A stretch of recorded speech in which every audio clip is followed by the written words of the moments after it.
we just thought to take a little time out to thank the Lord. Yeah.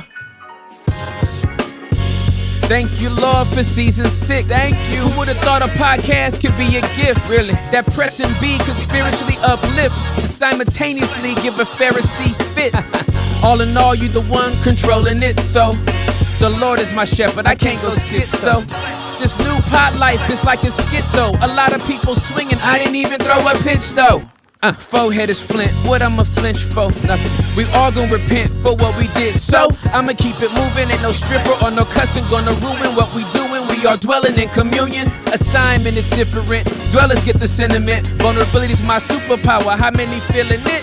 Thank you, Lord, for this influence. Without you, influence just don't make sense. Nah.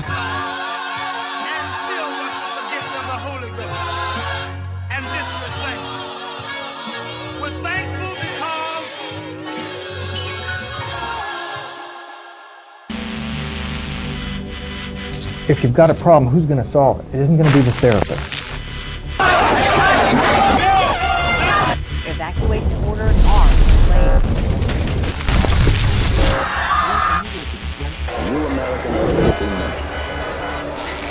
place. The amount of stuff that's going into our kids' heads is unprecedented.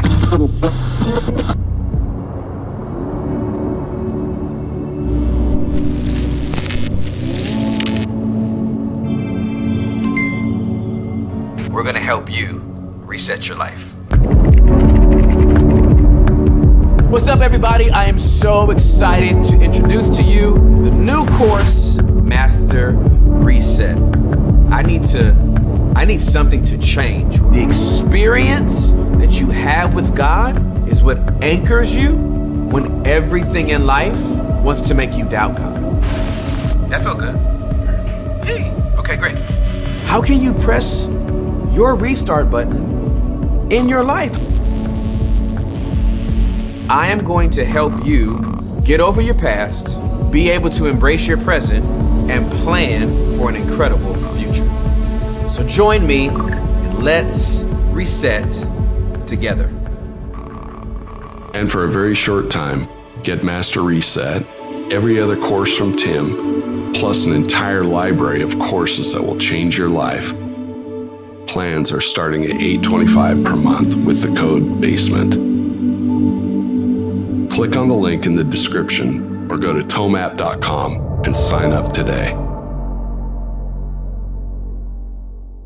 Welcome to the basement, ladies and gentlemen. I am your host, Tim Ross. I love you guys so much. I hope that you are all doing well. Shout out to Press B. Shout out to my dwellers.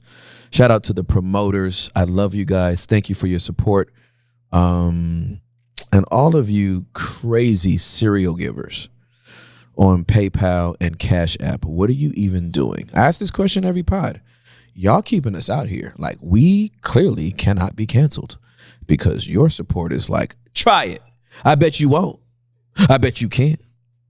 I bet that algorithm can't because I bet you won't. I love you guys so much. All right, so I'm so excited. This is like, I don't even know, like, there should be a category for these type of pods. I think I need to have like a category of like friends and family pods where I'm just like, you know what? These people are so close to me, I can't even call them guests.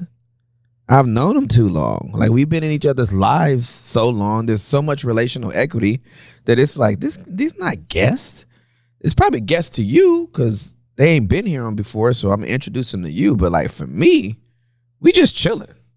Like, we just chilling and talking. So I have two of my favorite people. Oh. Wow. I do. I have two of my most favorite people. And I've known one of these people over 15 years. Yes, sir. The other person I've been around a long time, actually. I found out I've been around this other person for like 20 years and didn't even know it. So I might know her. I might know her more. I might have known her longer if the Lord would have been like, put a spotlight on her. Yes. Then I've even known him. if they have been on your radar, it's probably because you have been touched by the giftings and the ministry that is on the inside of them.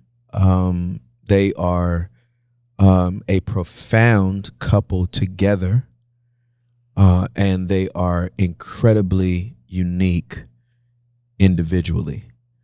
And so I feel like I've won the human lottery twice that I have them both on at the same time. So we'll get into like more backstory and all that kind of stuff as we get into the conversation. But for right now, I would like to introduce to some and present to others the one and onlys. Robert and Taylor Madu are in the building. We made it. Wow. We made it. Let's go. Here. Come on. I got both of y'all here. Come on. This It's is so sweet. How does that even happen? that Tell is them how it happened, babe. it basically says how much I love you. Yes. How much we love you. Yes. So glad to be Mm-hmm. on the basement. And yeah, I don't do a lot of podcasts. He does no podcast. You are an introvert like me. Came out of the basement to the basement. You came out of the grave Get out of the bushes. to come to the basement. Oh my goodness, but I love you that much that I said, this is good. I have to do this. And we have so many amazing conversations that aren't on camera that, hey, I said, why not? Hey, well, I thank you Oh, because it's my honor. we are both introverts. Very true. However, your introversion, It's next level. you have to be secure within the relationship that you have with Robert Madu based on the way that his introversion is set up. That actually is so true. I text him by faith. And I'm like, as long as I get a reply within 12 months, We're good. we're good. We're good. But this is what I love about you, Tim, is that we have that relationship. There's nothing worse than somebody you didn't respond to. And I'm getting better and have gotten better. You are. But there's nothing worse than somebody that you didn't respond to, and then they make you feel worse. And won't. I gotta get beat up when I finally do respond. But you and I literally cannot talk for 3 months, and we will pick right back up Oh, absolutely correct. talk and talk for for like 3 5 hours. Oh, yeah. And I'll be like, yeah. I'm good. And I'm the same way. I'm like, I got my fix. Yeah, exactly. And that'll last me 6.5 months. So thank you for that, sir. It is truly an honor to be on here. Thank you, man. First of all, because we do love you so much, but also the fact that this started with me hearing a conversation about, hey, Robert, what do you think if I would do a podcast called The Basement? And to go from conversation to actualization and sitting here is absolutely phenomenal. And I'm kind of still in awe. Well, I'm so grateful you brought that up because you were one of the people I called after the Lord told me to do the podcast, and I said no. Yeah. And he was like, do the podcast. I didn't have the faith of Abraham. Yeah. And so I had the fleeces of Gideon. So I called Mike, I called Sam and Hector, I call you. Yeah. And I was like, do you think I would be like the poser, like old fuddy-duddy dude if I started a podcast? And you were like, You fool, kidding if me? you don't start this podcast. I said the podcast medium was waiting for you. So true. And it is amazing to watch. Watching you flow in this space, I think it gives liberty and freedom to other people to literally be who God has created and called them to be. So I was a subscriber before it was ever a subscriber. It's amazing. Dope. It's dope. All right, so I am going to do my best to play tennis between the three of us, right? Because a lot of times, you get the husband and wife on, and the husband does all the talking, Which is great. We love that. We love to hear you talk. and the wife is like sitting there, like, whew, it's off of me. Yeah. I ain't having it. Come on. If I got both of y'all on here, Both of us need to talk. I want me a good 51-49% Robert to Taylor mix. This is what we need. So I could start with origin stories of like, Robert, tell me like your background and how you made it in the ministry, and Taylor, tell me your background and how you made it in the ministry. I want to know how y'all got together. Oh, this is a good story. Yeah, I want to know how y'all got together because I have my perspective. Wait, I want to hear your perspective. No. What is this perspective? This You have your own story? No. I have the story. I have the origin story from when Robert first told me about you. Because y'all were friends. Yeah, because we were friends, and he started telling me about you, and I was hella overprotective. Yeah. Yep. Because you already had a ministry and a profile and influence, and I'm like, who this? who trying to get with my brother? And how did y'all meet? Because if it was after an altar call, fool, you know what I mean? Tell her to take a number and get in line. Like honestly, that's very true. Yeah, like I was literally like vetting, like I was asking him hard questions. I wasn't like, oh, dude, praise God, we've been praying for you to find a spouse. I was over here like, no. Make it make sense, right? Exactly. So you're the reason why it took 6 years for him oh to my marry God, her. no. You were the reason. Let's go. I'm not years, responsible for 6 years. I got married in 15 months. So from start to finish, from the time I laid eyes on Juliet to the time we were married, I think was 15 months. Man. So I'm not responsible for that, but I am responsible for them questions though. That's great. I did ask them questions. Everybody needs a person that'll ask the real question. Yeah. So I want to know y'all's origin story, and I want to know it from both because obviously there's two different perspectives on it, right? And so I want to hear it from your side, and I want to hear it from your side. Okay. You want me to start? So what had happened was, like as you mentioned, I was already in the ministry. I was traveling. I was preaching at all these churches, and I get a call one day, and this guy calls me up, and he's like, "Hey, would you come speak at Christ for the Nations Institute? We just had a speaker cancel last minute." And I didn't want to be there that day. Might have. I'm just kidding. It wasn't me. Because I called you. No, it was actually Eddie James. Shout out Eddie James. Yes. Worship. I think their van broke down, and they were like, "Who can we get to speak?" And in the room just happened to be somebody that heard me preach the weekend before, and they said, "Hey, you should call this young guy Robert Madu up." So keep in mind, I am in my senior year at Bible college at Southwestern Assemblies of God University. All they know is somebody named Robert Madu should preach. And they don't know I'm still in Bible college. So they're like, "Can you come speak to these Bible college students?" I'm like, "Yes, of course. I would love to give an impartation to those young students." And I go to CFNI, and I get there, and the day that I preach, they're showing a testimony video. They do it every Tuesday night, a testimony from somebody in the student body. And on the screen, I see this blonde-haired, green-eyed Arkansas accent girl telling her testimony on the screen. Okay, they only show one testimony? They pre-record them for the whole semester, and then they go through. Adam McCain picks out which one he wants played for this night. So actually, Pastor Adam picked out my testimony the night he spoke. That I wasn't even scheduled to preach. Somebody else was, and I was just filling in.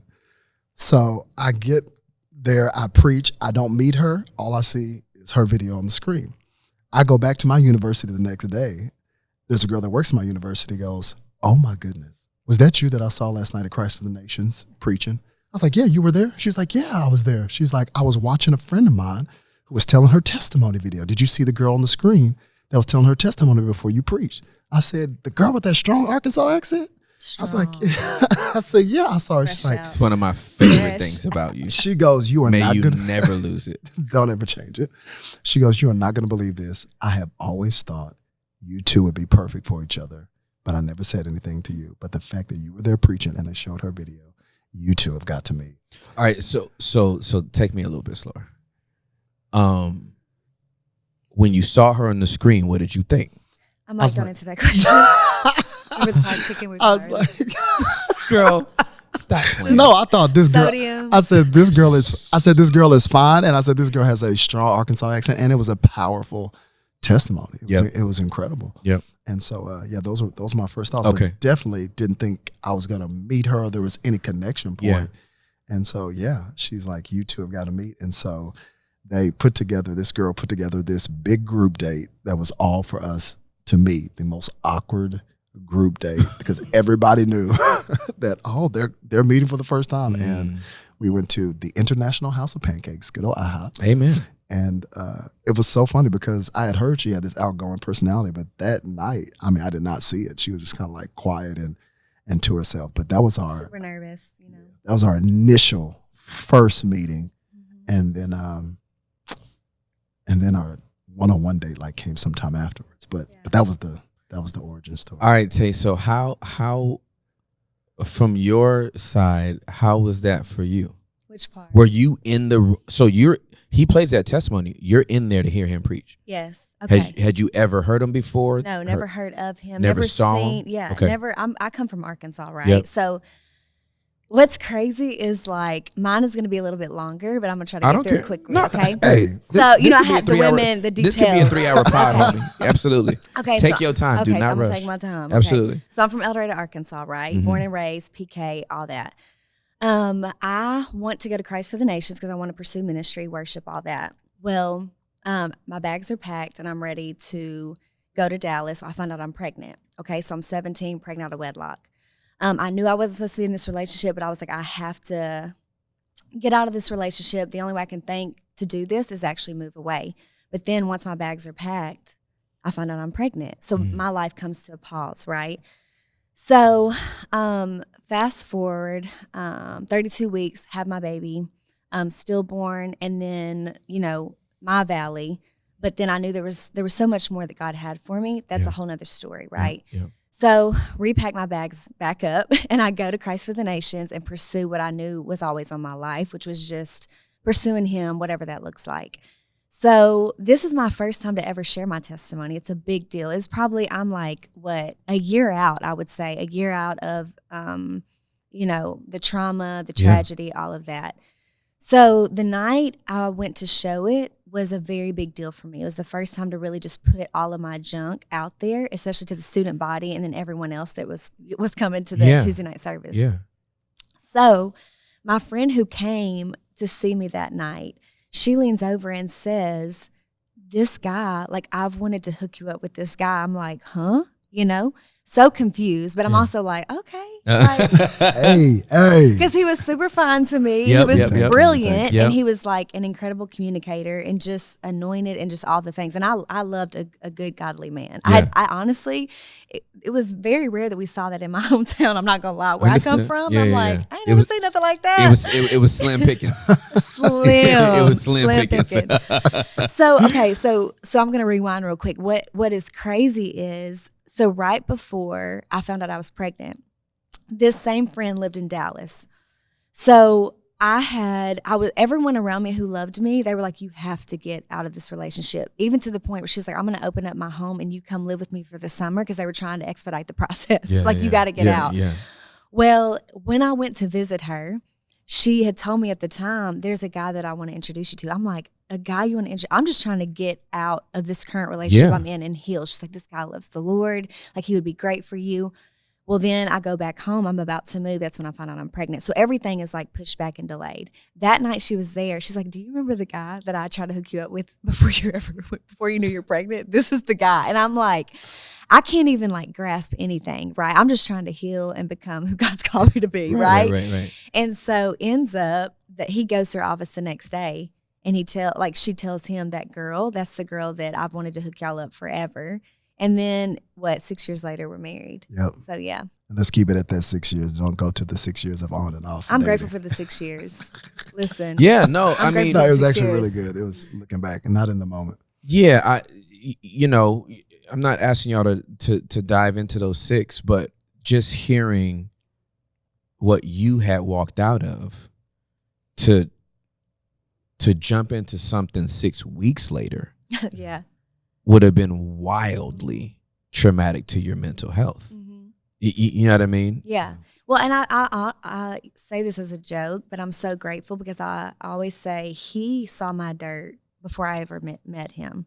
And like my upbringing, I remember dealing with so much shame, and like all of that comes with what I walked through, right? Insecurity and just not worthy for whatever guy was on the other side of my drama and my junk. Like I just always felt unworthy to receive the love from that person. So especially coming from now, all of a sudden, here's this guy, loves Jesus, incredible communicator, fine, gifted. And now he's like, for the global capital C church, traveling the world, how will I ever live up to this, right? So it was within that 6-year window that I had to gain my confidence, and also that 6-year window where he had to ease off on his expectation of perfection. I had a different dirt. I had that Pharisee dirt, that religious dirt. And really it came by, I had all these incredible mentors and people in my life who were like, the most important decision that you will ever make after salvation is who you marry. I know ministers who weep at night because they chose the wrong person. Don't ever pick the wrong woman, or your ministry will be destroyed. So this is what's in my head. But hold on, was your mentor Batman? No, I don't know why. Because Lord have mercy, why does he talk like that? Because that's the Christian That's Bale. what Robert heard. That's what I heard. Christian Bale is your mentor. It was The Dark Knight is your counsel. I'm scared of him. Batman's single, you know. He shouldn't be giving advice. He can't keep anyone. but that is the vocal intonation I would get. I'm like, this is Gotham City. This is not a joke. And I'm like, all right, okay. Oh my can't let the God. ministry go down. She better be the right one. And so immediately, Wow. I don't think they meant to do that. Right. But it set me up on paralyzed this you. horrible dating trajectory where the moment I saw normal humanity, it was like, oh, there's a sign. She ain't ministry minded. So I'm looking for somebody that prays like Mother Teresa and floats in the room. And God had to really humble me and bring me to a place where it's like, yo, you got your junk, she got her junk. You know, it was a journey in that process, but that 6 years on and off was me just out of fear. Yeah, for sure. Going, oh, is this the right one? Is this the wrong one? But I gotta, Well, I was on the hamster wheel of just trying to keep up. Yep, I'm like, tap dancing. Does he love me? Does he love me? Does he? Yeah. Okay. And then all of a sudden I realized, which once again, 6 years later, but also through therapy, house of God, word of God, prayer, just God transforming my mind, renewing my mind. All of a sudden I was like, wait a minute, 6 years. If you don't know if you want to be with me by now, you probably don't want to be with me. So delete my number out of your phone. Hey. I remember. And leave me alone. Hey. So, Hey. but it was what he needed. Yeah, he needed absolutely. a secure woman. Yeah, like for how, sure.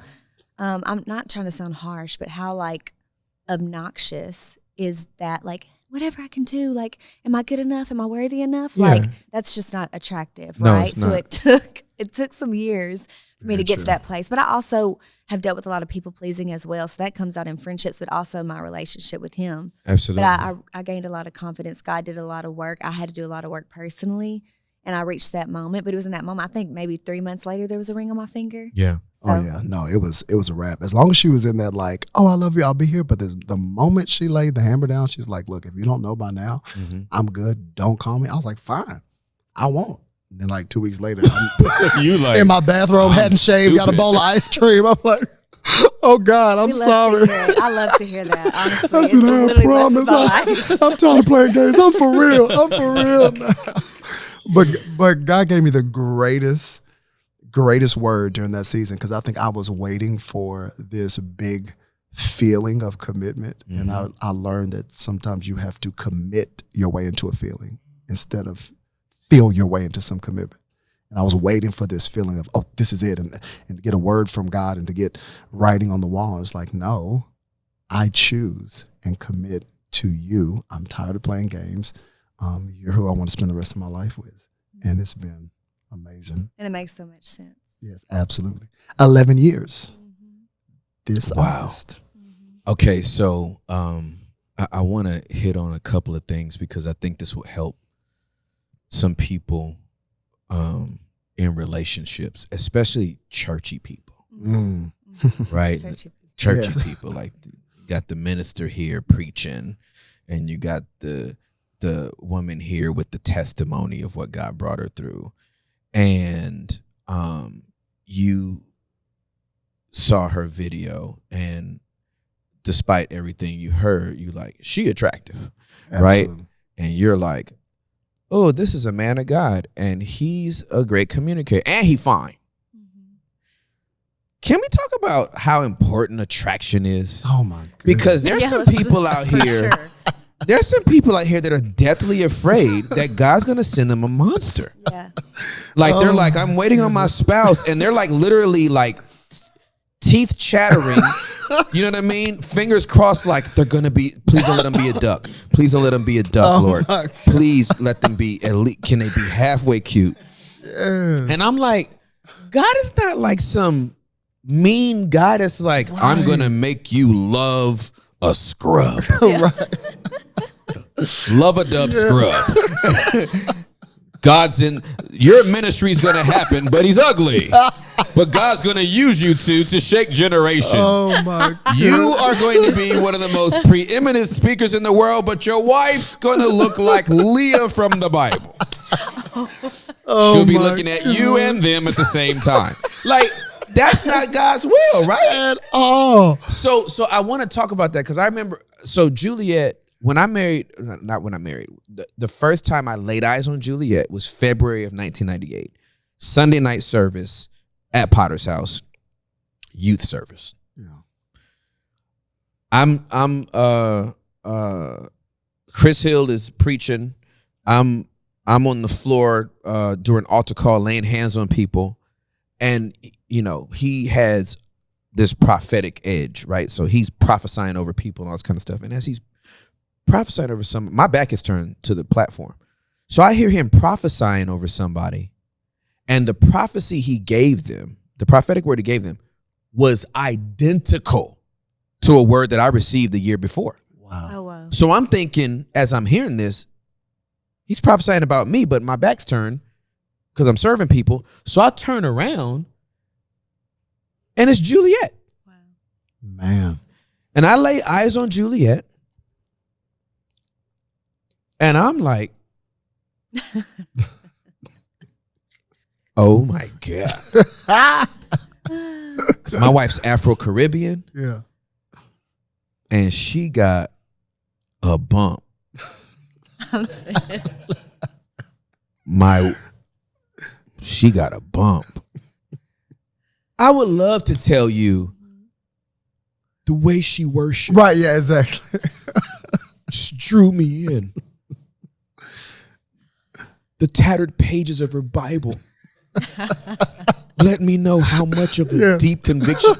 When I saw Ephesians highlighted, that's when I knew. No, when I saw that booty, I didn't know if she was a woman of God. I just knew God had my attention. I was attracted to her. Absolutely. I've known her 25 years. I've been married to her for 24. I am still as attracted to Juliet today as the first day I saw her. It makes my kids wildly uncomfortable. Yeah. Because they're teenage boys now, so they're like, Dad, stop. It's our mom. I'm like, before it was your mama. And after it's your mama, it's my wife, right? Right, let's go. So I just want to talk about the importance of that. Because this is at a physiological level. You can't even get into a person unless there's something that's drawing you together. Obviously, that's not what holds up any relationship at all. Right, exactly. But there had to be that spark of interest. Yeah. Or else, what are we talking about? No, what's that old little joke they used to say that it's easier to get a ugly girl saved than a saved?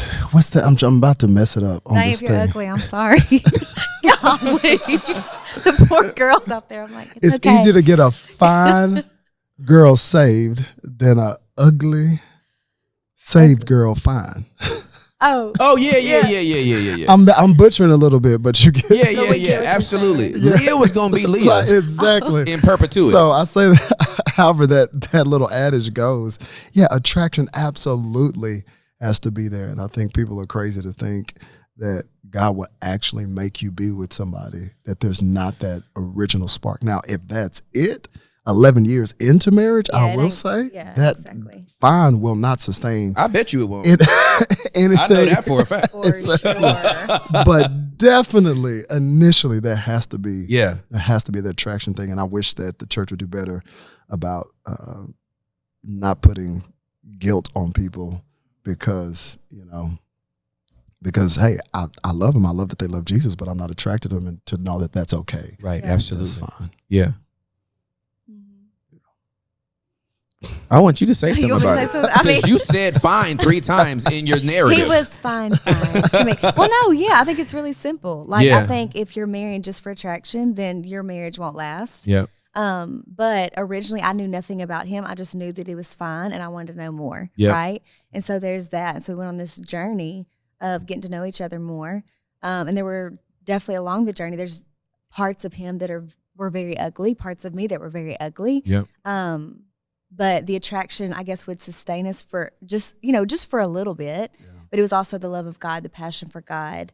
I think it's just a combo of it all. Yep, for sure. And so I believe that you can't have one without the other. Absolutely. Yeah. I agree 1,000%. Yeah. I just think that's going to be very, very helpful because I hear from a lot of young adults. Oh my goodness. Who are out here trying to figure it out, and in ministry exasperates because it's only within the church ministry and just in the church circle, which I'm sure you experienced this, where people will come to you and say, hey, God told me that you're the one. And I'm like, first of all, he would have given me that information first. Second of all, how he gonna tell you that and you are not even what I'm attracted to? Yeah. And so that used to trip me out when I was single. It's all the God told me that I'm the one. I'm like, nah, there's no way. He knows what I like. I remember I gave my life to Jesus, and in 96, I moved out here in 97. But those 18 months in between me giving my life to Jesus and then moving here was like, I was bombarded with suggestions on who to connect with. And this person loves God. And I'm like, amen. Good for her. Yeah. You know what I mean? And I remember there was this one girl, my mom was like, you need to get with her. And I was like, she's beautiful. And she outweighs me 3 times. She was a very voluptuous girl. And my mom just, she was like, you're typeset, and this is why God won't bless you. Because you're typeset and you're not open to who the Lord wants to bring you. And I was like, Mama, now this is too crass. Forgive me. Yeah. Forgive me. I said, Mama, she can't get on top of me. Because I would get smothered. And she burst out laughing. Like, I had to give her the visual. I said, we gonna only be able to do it one way. You know that, right? Because I could die. Oh, my God. I could suffocate. I suffocate. I'm trying to find somebody I can actually be compatible with physically.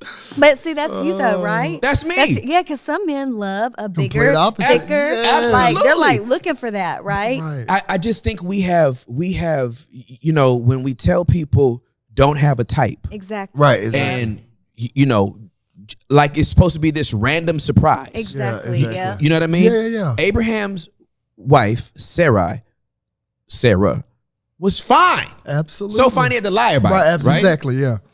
Isaac's wife was so fine that when he saw her coming on the horse, he sprinted towards her, grabbed her, and ran him into his mama's tent. Absolutely. He ain't grieving no more. Right, exactly. Jacob worked years. Rachel was so fine. This man said, yep. That he worked 7 years for her, gets duped, works another 7. And said it's all good. It was worth it. So, I mean, I just think it's very, very helpful to hear that. Absolutely. From a couple in ministry where so much pressure is put on you need to get side. married. You need to get married. You need to get married, and they need to be a woman of God. They need to be a woman of prayer, and right, yeah, exactly. I want her to be fine. Right. I want him to be fine. Right. I want this to be pleasing to the eye. Right. So thank you for answering that. I remember hope you went into Express. Remember the story? You said I was thick. Oh yeah, that is very true. My dream come true. No, I had a friend of mine, shout out Reggie, and because people have been talking, and this was, I said, I saw her on the video, and we're about to go to this IHOP date. This is before the IHOP date. I had a boy of mine, and she worked at Express in North Park. I said, homie, just go into Express and see, just make sure, because I just want to make sure she's fine. I said, check. You sent somebody to do recon? I said, even before IHOP? Even before IHOP. Because I hadn't seen in person. You were only from like it was a crop shot. It was just a floating head. Shot. I went through a lot in my life. He was like, no. God has done a miracle in my life. And you were like, go see if that body. I am 5 Enneagram. I did my due diligence investigation. I said, go. This is classic. It's a great story. And so I'll never forget him coming out of Express. He's like, yo, it ain't just the face. She bad. She is bad. And she thick too, dog. I said, really? That was that chicken. It was that chicken. That was that. I ain't think no more, but I was thinking. That was that Arkansas chicken. That was that, what was it? McDonald's double cheeseburger. That golden chick. Shout out golden chick. I see it for now. You know what I'm talking about? Yes, I do. Yeah, exactly. Hey, and do you know Williams chicken? Yes, I know Williams chicken. That's my cousin. I'm dead. No, what? it's not. Hiawatha Williams is my cousin. I did not know that. As So long as I've known you with the pepper. No Brandon on the box. No Brandon on the box, and ain't leaving the hood. Exactly. Only black people and white people and Mexicans in the hood get this chicken. I'm not bringing it to South Lake. Oh my God. Yeah. So no, but even that, right? That's the point. Yeah. That's not lust. Man, yeah. That's not superficiality. Right. That's like real life. That's real life, man. I just want to normalize like attraction. And beauty and grooming and exactly. you want to get married and you never leave the house or you don't care about doing your hair yourself, or like unless you're gonna marry the Amazon man, like who coming? Right. Yeah. No, absolutely. So yeah, no, I appreciate that. I think it speaks to the incredible, just the incredible God that we have, that he would give us different types and different shapes and all kinds of that so that we could even be attracted to other people. That's what makes love beautiful, is that you look good to that person. And like other people be like, but to whoever that person that's in love with you, man, you have got their attention. And so, attraction. Okay. Definitely matters. I'm so grateful you brought this up, Mr. Madu. Because you are African American. Very, very true. Very African. The realest African American that you've ever seen. Yes, sir. Okay. And Taylor? Yeah. You are very Caucasian. Wait, am I? You are very. I didn't know that. Now you do know you have a black card and you've been invited to the barbecue. But I'm just saying. Yes, I'm very Wahiti. Yeah, you're very. Did you say Wahiti? Wahiti. Wahiti. What was the comedian that said that? That's what's his name? Oh my goodness. I can see his face, but it was the comedian. Some really funny comedian. Okay. Anyway. Yeah. So you're attracted to each other, which I'm from Southern Cal, so I'm like, whoever's the cutest wins. Like that's where I'm from. The South is mad different. You know what I mean? Very true. Did y'all run into any of that when y'all got together? From your families or from your friends or from anybody? Not from family. Okay. Thank God, which to me is the greatest blessing. But then for some people, it's like, because your parents are Nigerian. Absolutely. So, like, history background. My dad is Nigerian. Mm-hmm. Came to America in 1977, and was actually told when he came to America, do not marry an American woman, by his Nigerian family. They said, when you get to America, find a Nigerian. Wow. Well, my dad's at Texas A&M. He's in the library, and he sees my mom. He actually thought from her features, because my mom has a gap just like my grandmother. Wow. And so she has Igbo Nigerian features.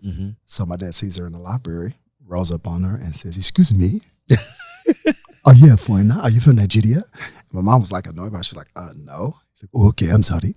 And they kept bumping into each other in the library, end up dating, got married, had me, and not all his family was happy about it, but he made a decision for them. And so I think my dad having that background, kind of walking through that, made him go, hey, at the end of the day, look at the character of this person's life. Are you attracted to him? And so my parents never had any issues with me marrying white, black, whoever. They just said, hey, what is the character of their life? But living in Dallas, Texas, in the South, oh my goodness, just you feel it when you go out to the restaurant, when you go out to other places. And I think that's one of the biggest things, especially in a racial relationship. You have to ask yourself, are you going to allow the external voices of other people to affect your relationship and your marriage? But the greatest blessing I had is that my parents were like, hey, it has nothing to do with the exterior.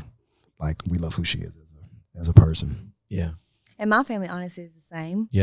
So being from Arkansas, I'm from South Arkansas. So North Arkansas, I would say, is probably predominantly white, but where I come from, it's probably like 75% African American. Oh, wow. Yes. Okay. And so, like, if you go back to my childhood, like, friend groups and photos, like, it's super diverse, right?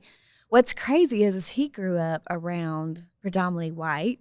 I went to a predominantly white church, private school, white, so like completely the different. church. Your family was the first African American family where he grew up. Your family was integration. Yeah, exactly. Yeah. Absolutely. And I used to be so mad when I was at this church, the only black kid in the youth group. I'm like, Dad, I'm sick of this youth group. I want to go in classic Nigerian form. How can this church ever become diverse if every black person leaves? Somebody has to stay if it's going to. All right, but why we got to be the? Why do I got to be the son of the parent? Why I got to be Frederick Douglass here? I want to go somewhere else. Frederick Douglass.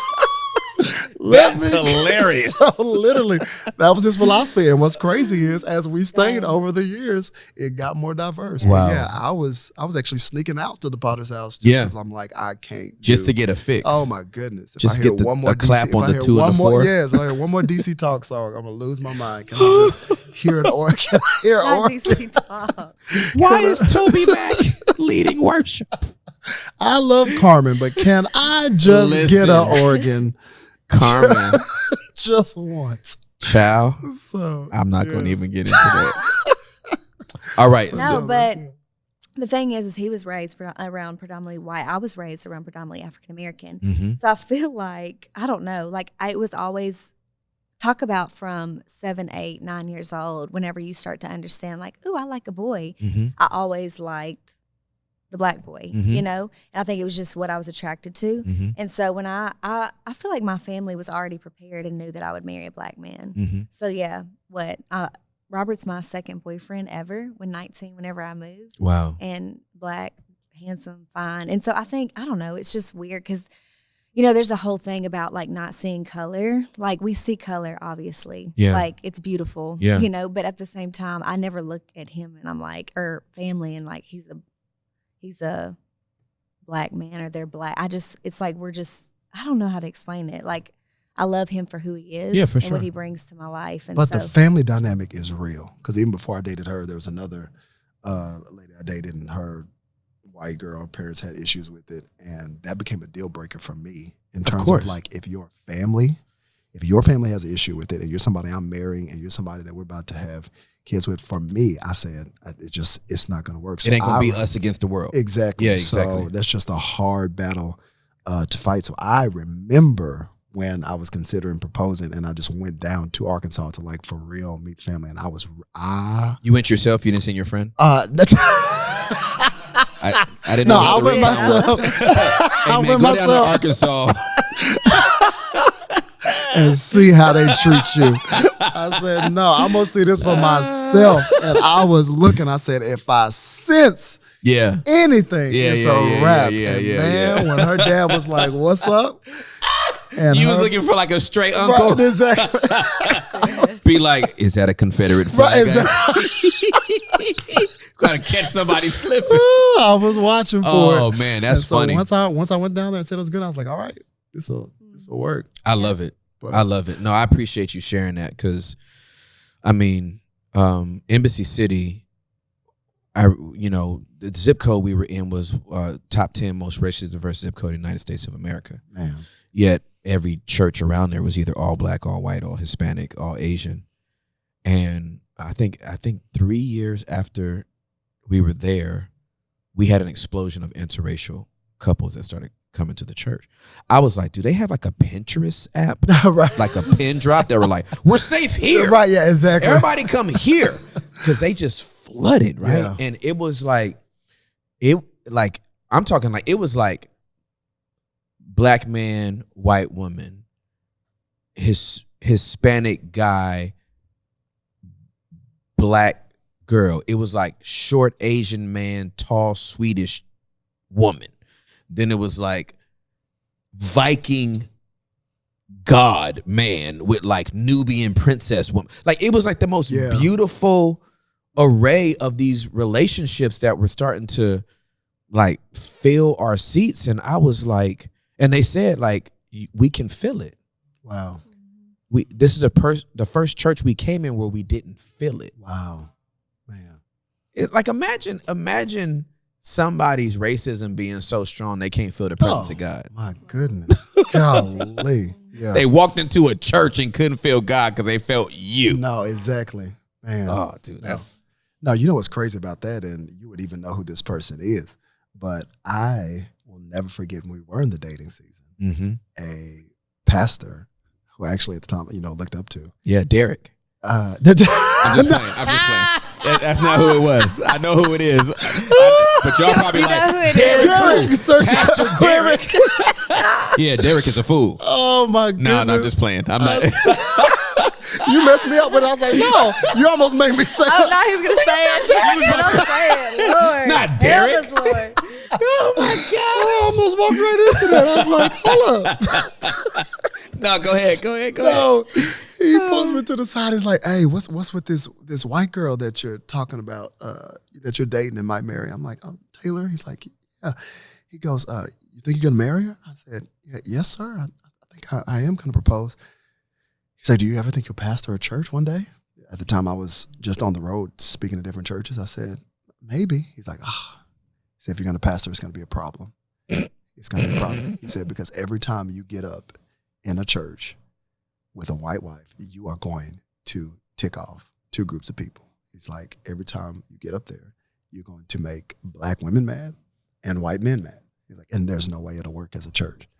And so I've never forgot when he said that. And you fast forward now to our church that's 2 years old and seeing thousands of people. that did not age well. Right, exactly. And it's just one of those things where I think it comes back to this reality in any relationship, in any marriage, is who is going to be the residing voice that you're going to listen to. Absolutely there's correct. Always, all the way from the Garden of Eden, from the time the serpent came in, there's always going to be an external voice that's going to fight to break up the unity of your marriage. And I tell people all the time, because same thing, we get interracial couples all the time, and they ask questions, and it's almost like they feel like there's going to be some unique challenge because of like melanin. Yeah. The greatest clash is going to be your family culture. That's right. And their family Big culture. Facts. That is going Big to be the biggest collision.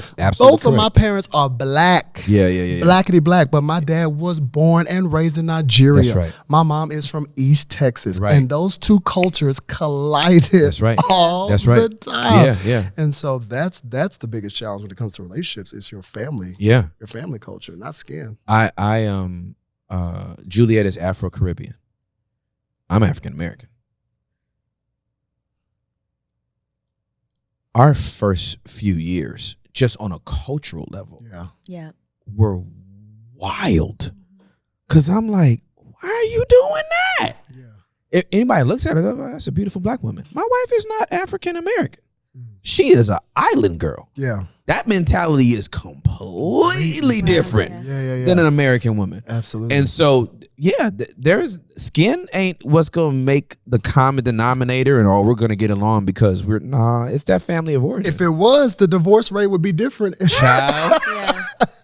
It ain't working. Same race, the divorce rate goes down. Everybody out here in these streets. Everybody out here blowing up. Speaking of which, the dude that told you, I'm dead. Don't finish the sentence. The people will figure it out. Oh, stop. Look. He wound up. Leave Derek alone. I'm just saying. Derek couldn't keep his own marriage together. I'm just saying. Derek alone. Derek should have. Oh, I'm sweating now. Derek. Less Derek. All I'm saying is, Derek might have. Oh, God. Maybe he should have been paying more attention to what was going on in his own house instead of looking at the melanin. Wow. Very true. The Bible is good. Scripture is important. Oh my gosh. How do you transition from that? All I'm saying is keep your mouth off people's relationships. Yeah, exactly. Wow. Yeah. Like you might have some, I don't know if they gonna make it. I don't know. Man, mind your business. Exactly. I think everybody needs to mind their business and figure it out.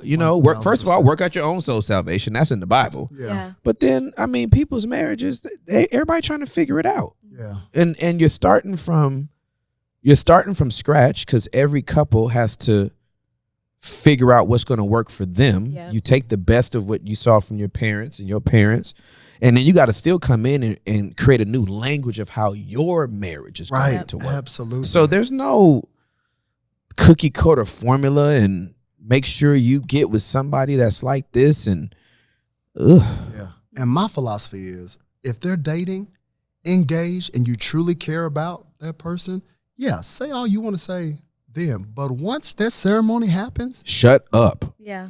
And they're in covenant, I don't want to hear nothing else. Speak now or forever hold your peace. 1,000%. Right? Shut up after that. Absolutely. Stay out of people's marriages, man. So true. I don't know who that's for.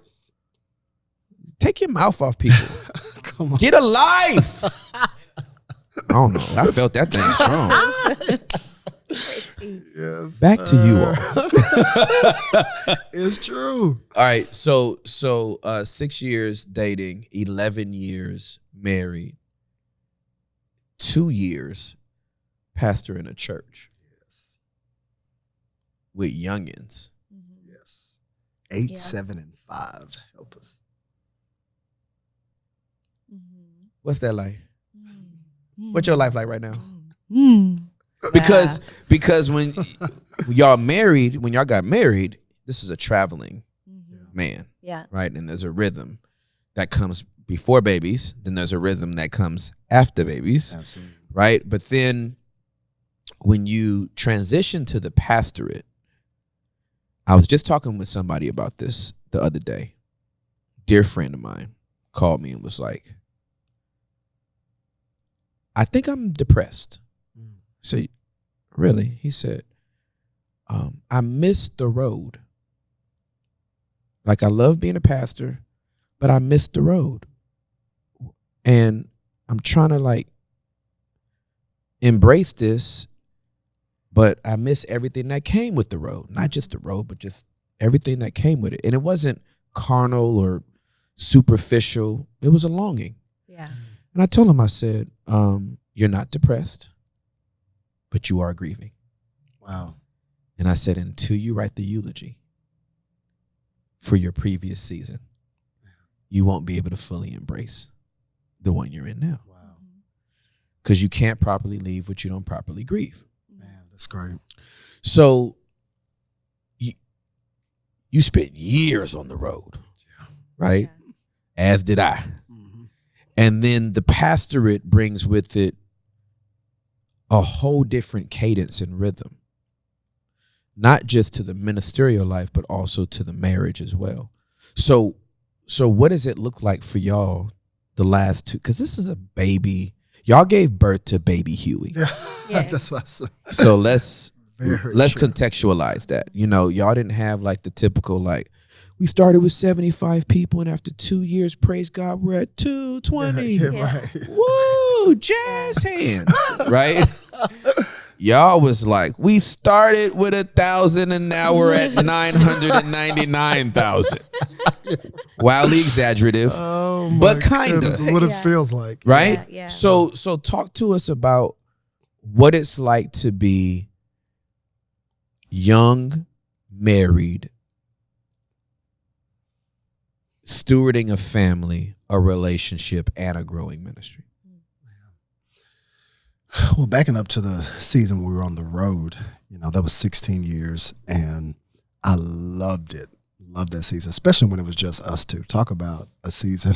Oh my goodness. That's how Juliet and I. Those were our vacations. Exactly. It's like it is honeymoon every single week. Yeah. And I sometimes go back to those moments of like, wow, remember when it was just us two on the road? Love my little humans. But no, that season was amazing. It was awesome. She is Wonder Woman and was holding it down at home. And we got into that rhythm, and that was great. Obviously, the kids changed that dynamic in that season. But I'll tell you, a defining moment was the pandemic. The pandemic was a defining moment because I could tell that the road season was shifting. It was the weirdest thing. I would be going to churches, and I was the guy who was like, I'm going to be on the road for the rest of my life. I don't want to pastor. You know, you tell God all these things. I'm not a pastor, God. I love to preach to these churches, but I am not trying to pastor one. But then all of a sudden, I would go to these churches, and I would be in the service, and they would be doing like baptism that day, and I would be weeping while they were doing baptism. I'm like, what is wrong with me? And then I'd be watching them like, man, never baptized anybody. I just preach and leave. And I'm like, and these are emotions I would have never had. I would be in green rooms and pastors would come up to me. They'd be like, this is Billy. Billy used to be on drugs, but guess what? Billy's now our head usher. And we watched him go from a drug addict to head usher. And I'm like, I don't have stories like that. I don't have a Billy. I don't have a Billy. And I was like, oh, this is not even how I'm wired. And so I knew God was saying this season is coming to an end, but had no clue what the next season was. So then, out of the blue, we start these things called social nights. And we're like, you know what? Okay, let me just do something in our city, and we'll do it once a month. And we did that, and it was awesome. I knew the first time we did it, honestly. It was June 2nd, 2019, that first social night at Granada Theater here in Dallas. And I remember sitting there, and I'm like, oh, God, I know what you're doing. I'm like, I don't want to pastor, but if I did, my church would feel like this room right now. And so we just did that faithfully for once a month. But then those were just Sunday night services. Right. I'm still on the road traveling, but still in this weird season of like, hey, something about this season on the road is over, but I don't know what's next. Well, that goes 2019, 2020. We say, let's not do it once a month, let's do it every single week, but still Sunday nights. Still preaching at churches in the morning, coming to do these social nights at night. And I'm getting more excited to come to the social night than I am about the churches I'm preaching in the morning. Well, then pandemic hits, and I'm getting calls from all these churches saying cancellation. And what that did to my soul let me know how much my identity was connected to churches calling me. And so 2020, I call it our breaking season, especially my breaking season, because for the first time, I'm feeling depressed. I can't go out. I'm in the house. I'm realizing as I'm in the house with our little kids how much she has been holding it down and how my family had developed a rhythm without you. Without me. Absolutely. Because daddy was always coming home from the road, and because she is Wonder Woman, she's like, oh, okay, I'll do the bath time. And so now that I'm stuck and I can't go out and everything's shut down, I'm literally weeping, going, man, these moments I missed out on preaching on the stages when this is the prize right here. And so, man, it was the most brutal but beautiful season of my life in 2020, because out of that breaking, out of that depression, I finally went to counseling. I got a counselor during this season. She had always had counseling, and I talked to a counselor and processed different emotions, and came out of that 2020 season And then with clarity, God was like, y'all are supposed to plant a church. And so 2021 was us stepping out in faith and planning it. But I can honestly say it's not been easy, but I enjoyed this season so much more than the season on the road because we are doing it together. To see her flow in her gift and her calling and her grace and see how much our two giftings align together because we truly do co-lead this church is absolutely amazing. And then I'm home with my kids now. I'm like, I mean, for me to get on the airplane now, good Lord. I ain't going. It's like a text message, like responding to a text message. Right. Yeah, exactly. I'm not getting back to you at all. Ever again. I don't have executive platinum anymore. My goodness. Yeah, exactly. That's true. We don't. I have been demoted in all my status. Oh God! But no, I would say for me, it's not been easy. It is a new muscle we're learning. But I love this season so much more. And now the challenge of this season now is, although I'm home more, the challenge is to actually be home while I'm home because mentally sometimes absolutely you're still trailing off all the stuff in the church. But it's been beautiful and God's been strengthening us. Yeah. But. Yeah. You want to know what 2020 was for me? Well, 2020, I would say life on the road was incredible to me. Like, I had never been on an airplane before. Okay? Really? Yes. So that's wild, right? Wow. I only saw so much on TV. Like, once again, my small town, it wasn't like ghost town, but like Applebee's was the main restaurant. Like Walmart, we hung out at Walmart on a Friday night, you know. And so Club Walmart. Yes. McDonald's was in Walmart. So that was a thing too, know, the French fries and you know what I'm saying. So anyways, I'm like sodium. Back to the sodium. Sodium. This thickness is brought to you by I know, I'm like, wait. McDonald's. Is this a campaign? And Golden Chick. No, but you keep throwing Golden Chick in there. Was that another spot? That was our spot. I love it. Corners, yep.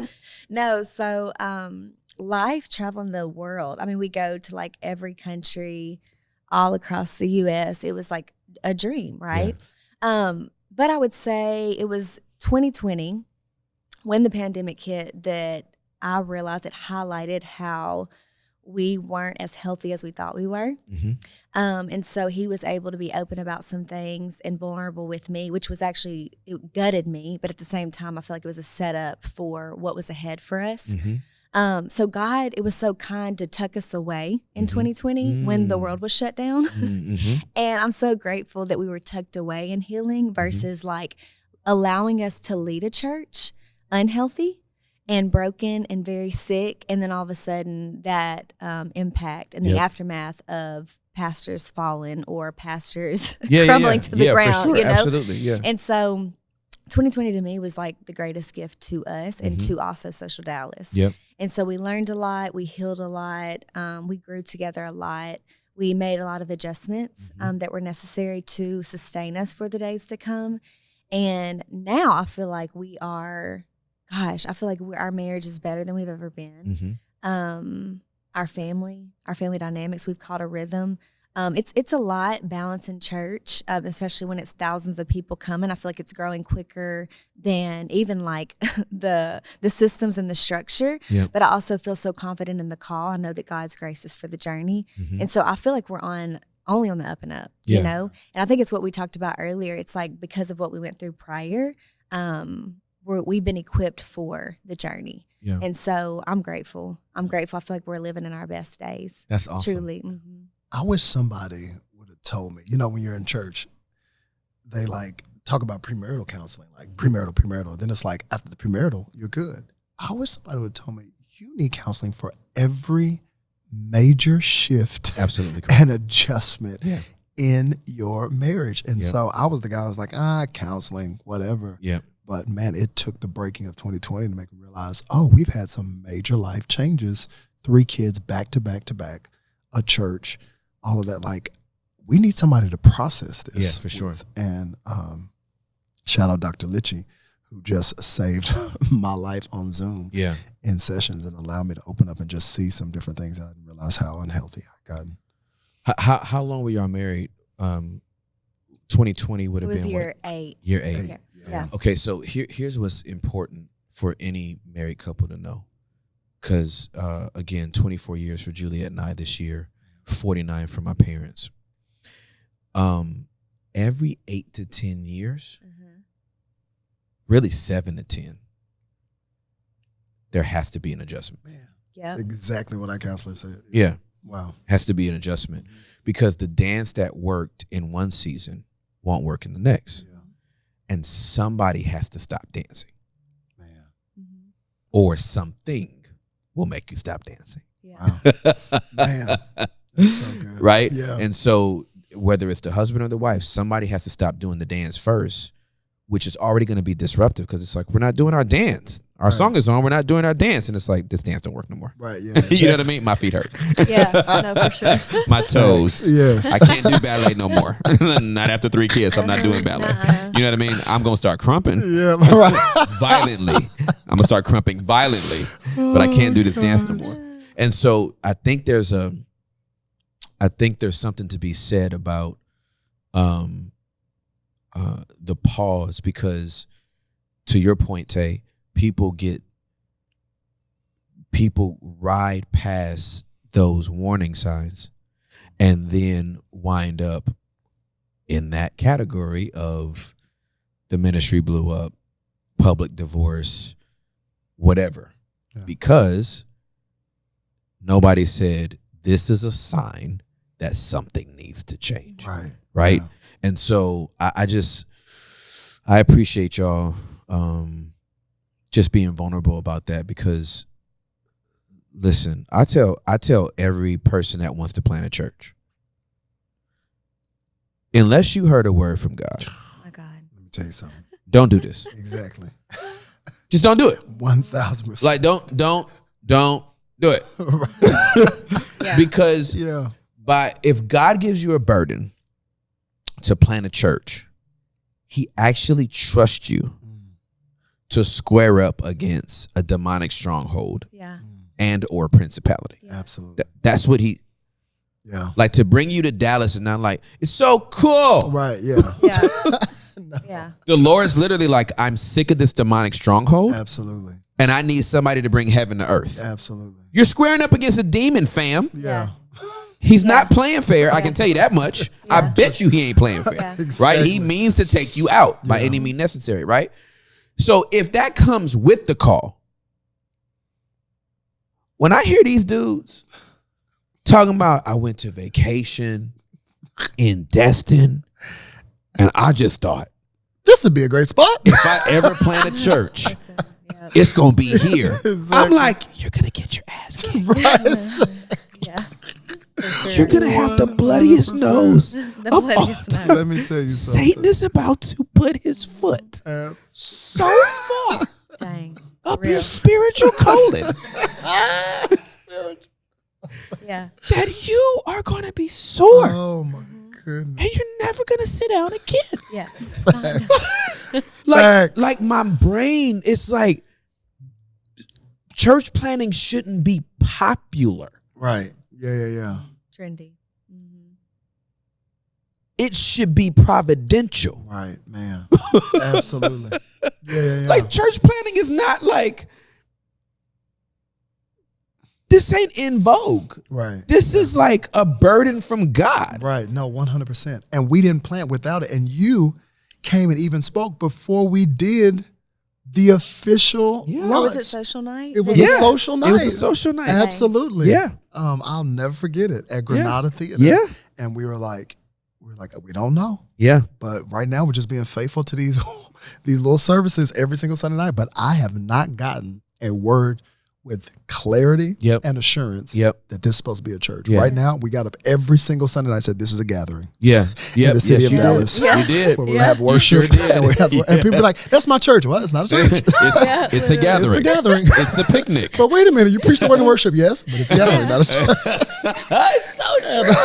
Exactly. Y'all were relentless on it too. Gathering. We tithe here. No, you don't. You gave a donation. That was not a tithe. Exactly. This is a for-profit ministry, and it is to your profit to give to this gathering. That is hilarious. No, because I've seen too many people make that decision out of, oh, this sounds cool. And I think because I was on the road talking to so many pastors, and I know what you come up against, that I was like, Lord, unless you give us a clear word, there's no way we're going to do it. Then once we got it, there was no turning back. And I have to go back to that call on the days when it's like, hey, this is tough. Yep. All right, so Taylor. Yeah. The Holy Spirit just hit me with this. Mm-hmm. So I see a little thread. Mm-hmm. So y'all got married and you had 6 years, which you both said was mutually beneficial before you actually got married. You had 6 years of dating and engagement before you got married, right? Because you were like, oh, okay, Lord, there's some things he was doing to me, some things he was doing to him. Cool.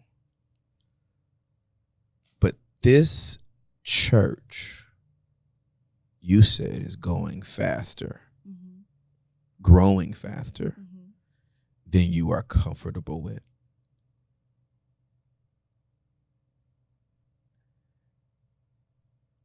And I feel like I'm just going to submit this to you. I feel like he put more in you than you realize.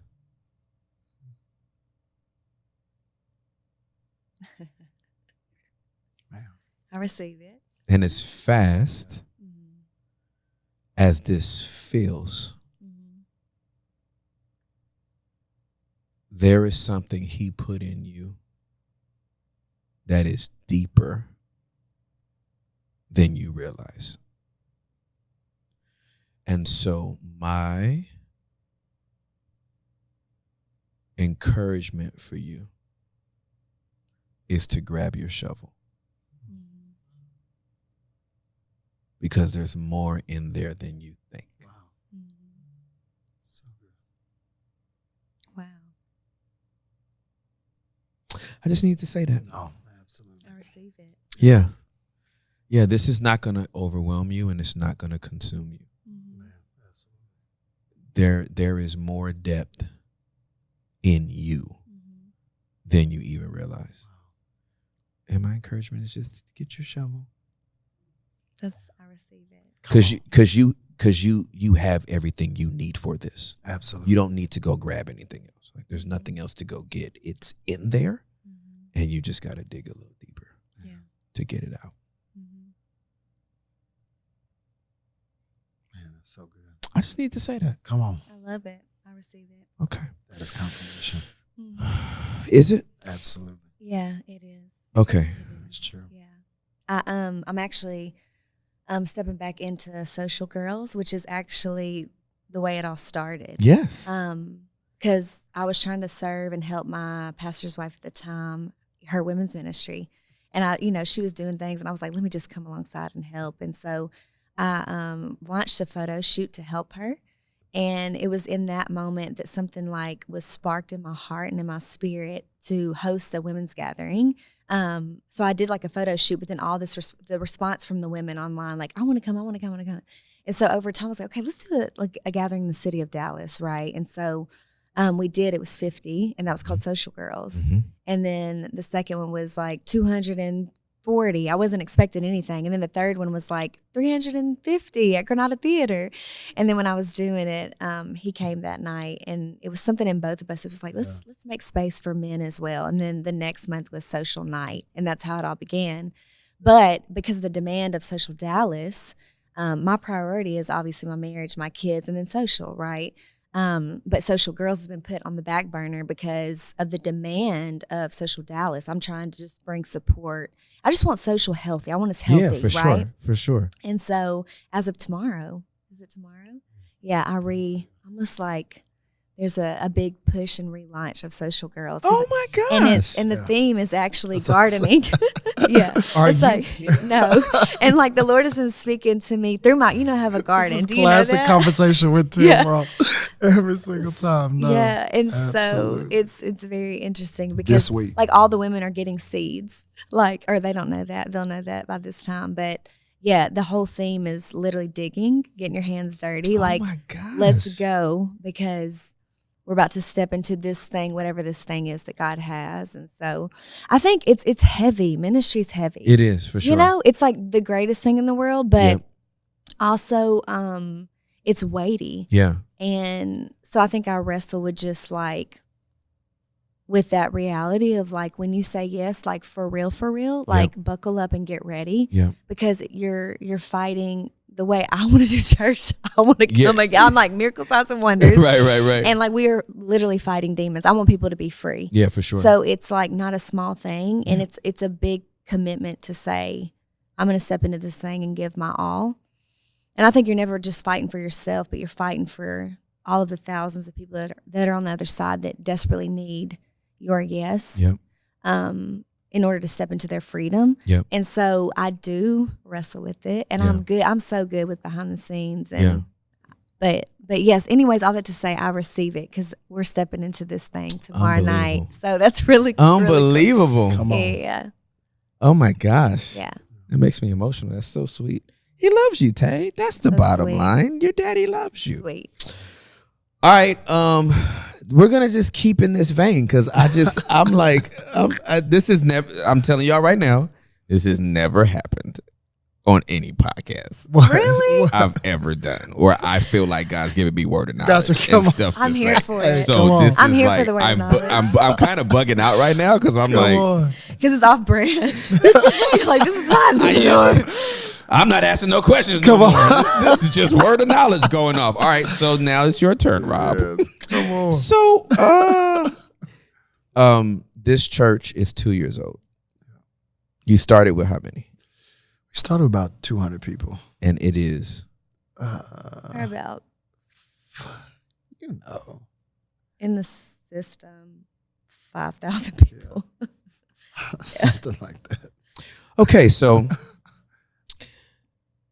I'm so hesitant to say know. numbers, because I was around so many pastors that lied about. yeah. No, I It's like understand. you You're like, That numbers- somebody give me the sheet from Sunday. Right, exactly. I want empirical data. Let me see. Yeah, no. Okay, so let's go from 200 to 5,000 in 2 years. That's big. Okay. The church in Acts went a little faster.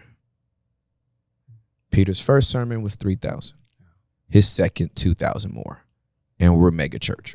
The first sermon was a mega church, and then they have 5,000 before the 5th chapter of Acts, right? So, pew. Okay. Here's the thing: when growth happens that fast, you have to change as fast as those numbers. And I'm just submitting all this to y'all. This has never happened. So it's kind of wild. Okay, but I'm just gonna go with it. And if it's too much, you can be like, cut.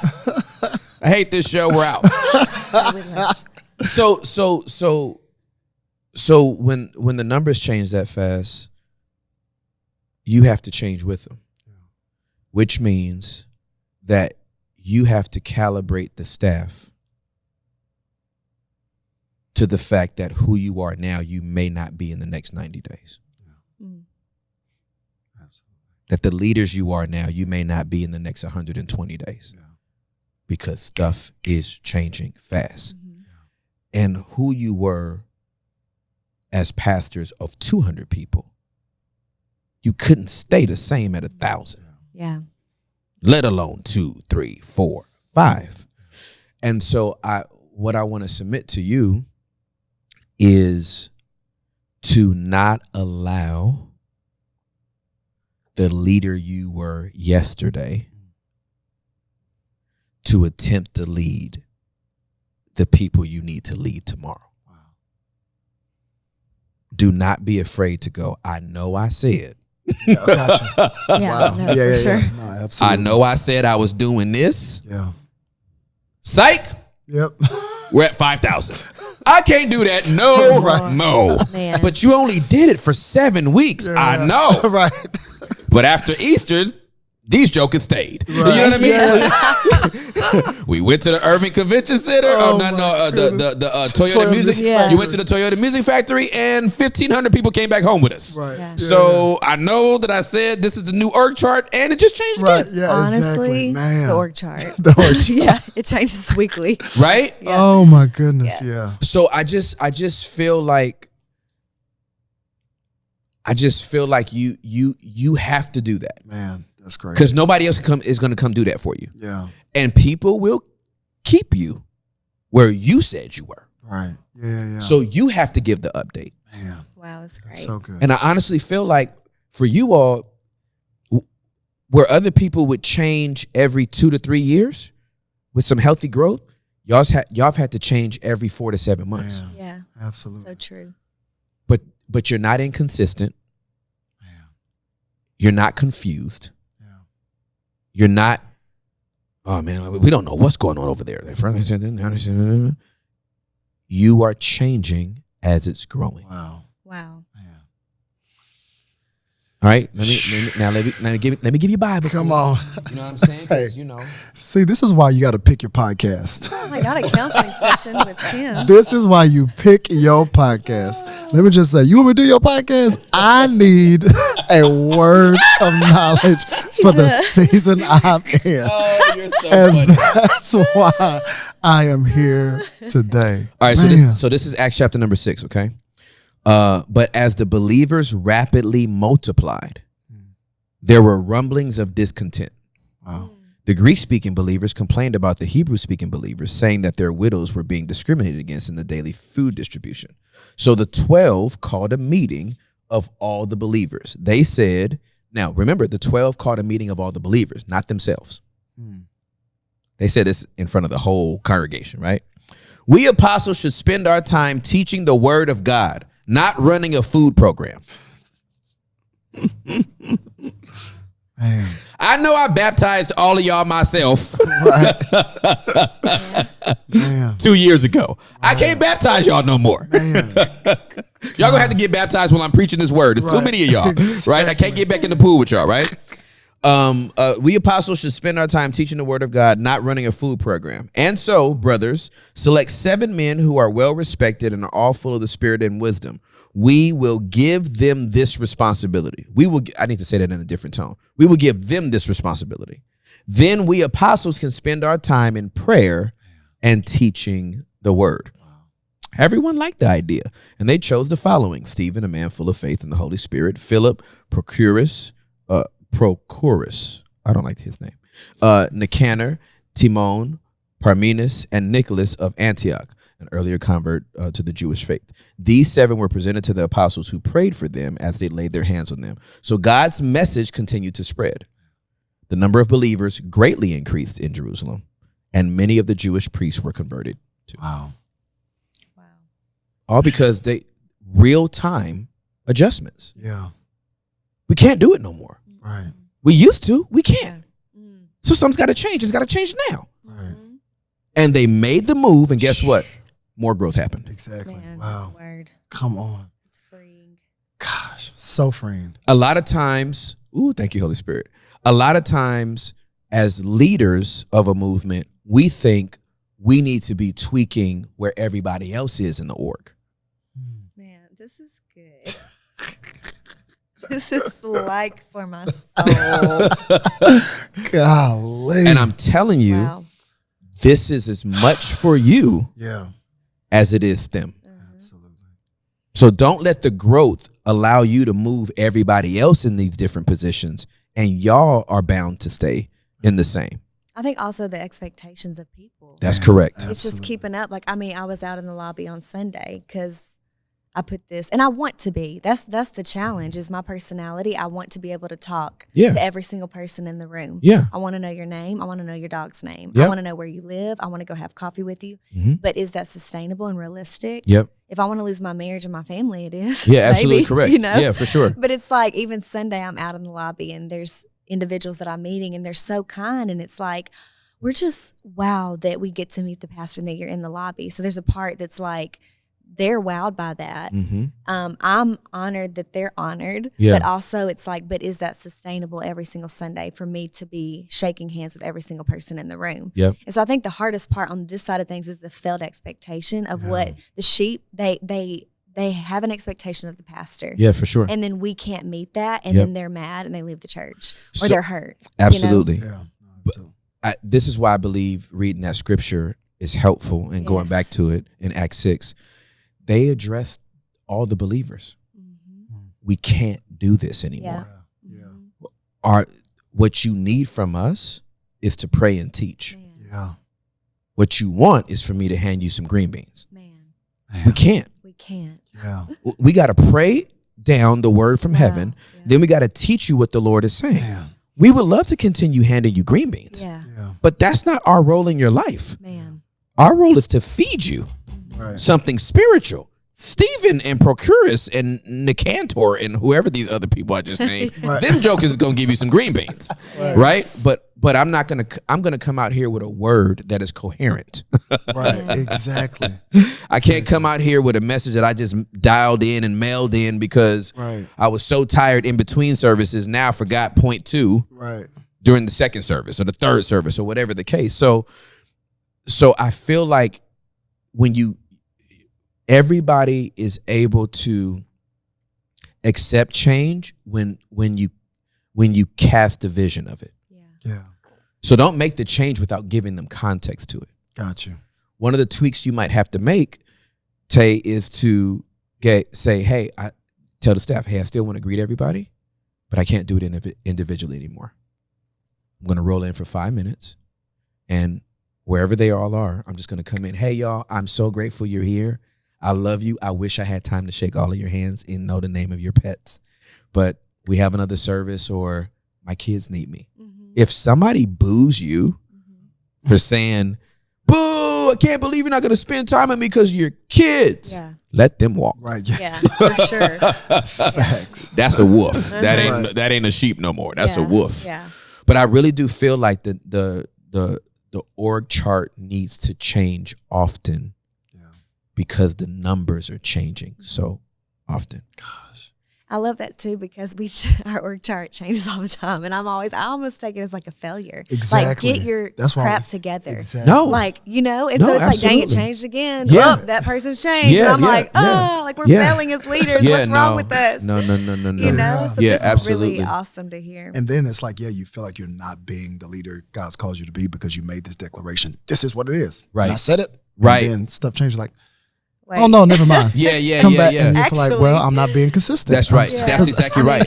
Yeah. And that's why what works today may not work 3 months from now because of the rapid growth. And in the same way with them, they were constantly making changes and tweaking because it was moving faster than they anticipated. Peter didn't know 3,000 people, not 300, fam. Yeah. We're talking about Jewish people too. We do know that wasn't the first 10 chapters up into the 10th chapter of Acts. That's the first 20 years of the church. It was all Jewish. There were no Gentiles. Right. Until God tells Peter to go to Cornelius' house. Everybody's a Jew for 2 decades.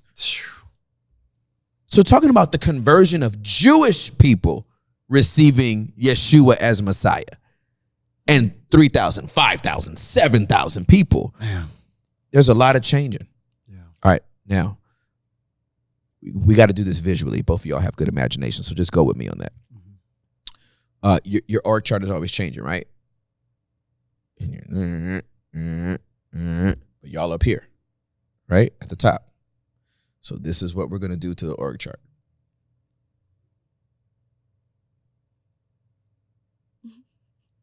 We just went to the side. Yeah. Up the org chart from the top down. Where are y'all? The top. Where are y'all? The side. Oh, but where are y'all? I'm like, is this a trick question? To the left. We're moving to the side. You, We're getting out of the way. no. You're up top here, Yes. right? Yeah. And everybody's Yeah. all right. Now I tipped it over. We're on the side. We're upset. Where? Please make this a clip for my feed. Y'all are tired. We've been here a long time. You're in Does front. anyone else know the answer? Oh, front. You're in front. Man, yeah. You're in front. Yeah, ma'am, yeah. You're in front. This is a lot to live up to. Man. Because everybody got to look up to you. Yeah. Right? They're looking up to you. That's a lot of pressure. So let's just tip it to the side. Wow. Now we're just in front. And that's where we're supposed to be. Yeah. Out in front. Yeah. We're the visionaries. That God speaks to us about the direction that we're going. We're leading you somewhere. Yeah. We're out front. But that means everybody behind us now goes, oh, we may not see what they see, but they're out front. Yeah. Whereas you're at the top. I don't see what you see. Wow. Man. I need to get up there with you. Then I can see what you see. No, I'm not even at the top. I'm just in the front. Wow. And I can't do everything. So let me just do what I can do. Right. And tweak what I can tweak and empower you to do what you do. And that's the other thing. That's the other secret sauce about Act 6 is the moment they empowered those guys, Man. they exploded with growth again. Yeah, absolutely. Empowering. Yeah. So it is in the divestment of the authority that God has given you and being okay, because whenever you plant a church, the people are really into the pastors first. So true. Yeah. And then when you start weaning yourself, they're going to cry. Yeah. They're not spoiled. You weaned your babies. They cried. Right. And then they get over it. Or they don't. Say, do they? Or they leave the don't. church. Right? Yes. Or they don't. And let them go down the street and come back 3 times, right? Whatever. It's a body, right? And a healthy body eliminates. Wow. Man. A healthy body eliminates, right? Wow. The only time, when I talk to lead pastors, I always tell them the only time you should be nervous about elimination is if it's running out of you, or if you have to force it out of you, and it strains to come out. Other than that, there's just an ebb and flow to the body eliminating. It's going to happen. It's a natural thing, but it's still growing. Absolutely. And it's still developing. Yeah. So it's a shovel for you. And I think for you, it's just like, I'm okay with change. Yeah. And I can calibrate you all to the change. But just know for this season, change is constant. Because our growth is. Yeah. You can't expect me to do what I was doing when we had 1,100 people. Right. Right. Exactly. Like it's not going to work. Yeah. You know, you may not get your notes until Saturday. Right. I know you want them on Thursday or Friday, and it's better for graphics.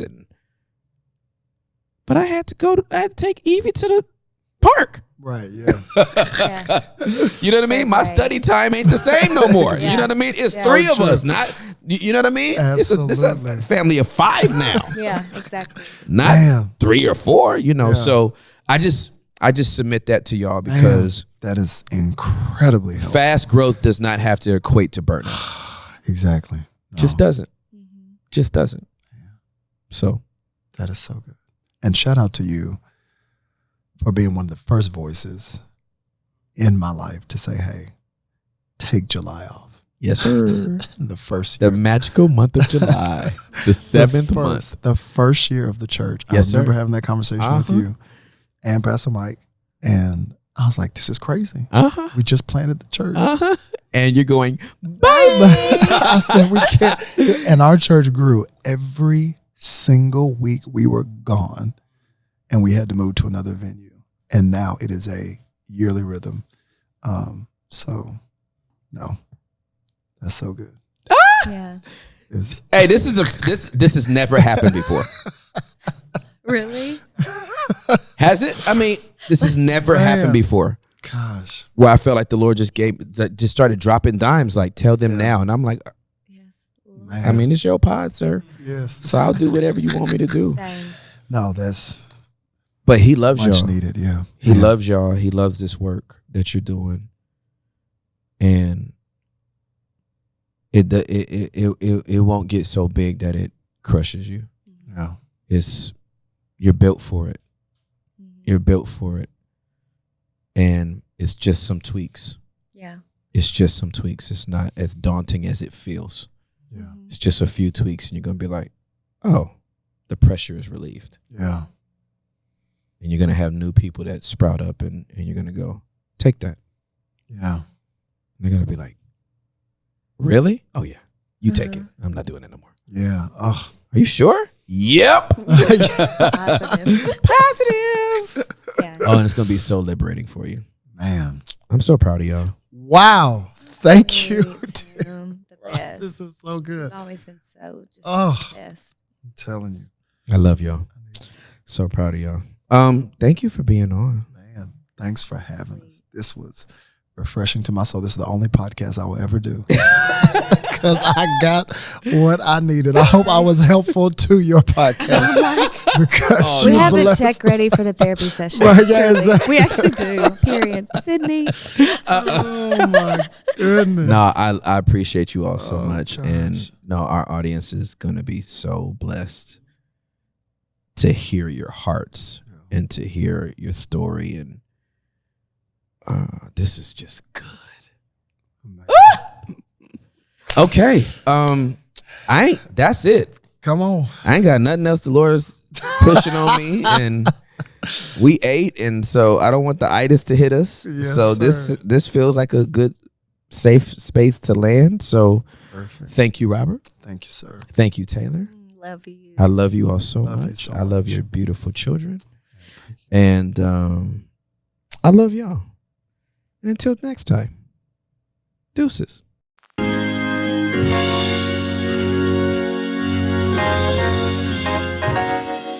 We just thought to take a little time out to thank the Lord.